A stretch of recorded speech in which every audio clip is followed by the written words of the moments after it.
Bomdod namozining vaqti aytaylik 1 soat bo'ladigan bo'lsa, shuning avvalgi yarim soatida qazo namozlar o'qib, keyingi yarim soatida bomdodni o'qisa bo'ladimi? Yoki aksincha, avval bomdodni o'qib olib, keyin bomdodning vaqti chiqquncha qazo namozlar o'qisa bo'ladimi? Bismillahirrohmanirrohim. Namozda makruhot vaqtlari bor. Ya'ni namoz taqiqlangan muhim 3 ta vaqt bor. Quyosh chiqib turgan vaqt, quyosh tikkaga kelgan vaqt va quyosh botib turgan vaqt. Mana bu vaqtda umuman namoz o'qishlik taqiqlanadi. Illo magaram o'sha kunda asrini o'qsagina bo'ladi. Va mana bu vaqtlarda qazo namoz ham, nafl namoz ham o'qilmaydi.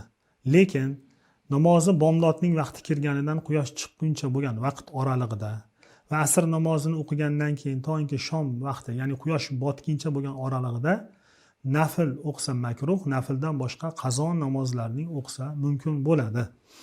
Mana savolda berilgandek, bomdod namozining vaqti kirgandan keyin to quyosh chiqguncha biroz 1 soatdan ortiqroq taxminiy vaqt bo'ladigan bo'lsa, afzali avval qazo namozlar bilan mashg'ul bo'lsa-da, ana undan keyin o'sha mustahab bo'lgan namoz vaqti, ya'ni bomdod namozini o'qishlik mustahab bo'lgan vaqt bor. Ya'ni bu kun yorishganda o'qishlik kerak, mustahab bo'ladi. Mana shu vaqtda bomdod namozini o'qishlik afzal bo'ladi. Ya'ni subh kirgan vaqtda qazolar bilan mashg'ul bo'lsin va kun yorishgan vaqtda, albatta quyosh chiqishidan ancha oldin makruh vaqtiga olib bormagan holatda bomdod namozini o'qisa afzal bo'ladi.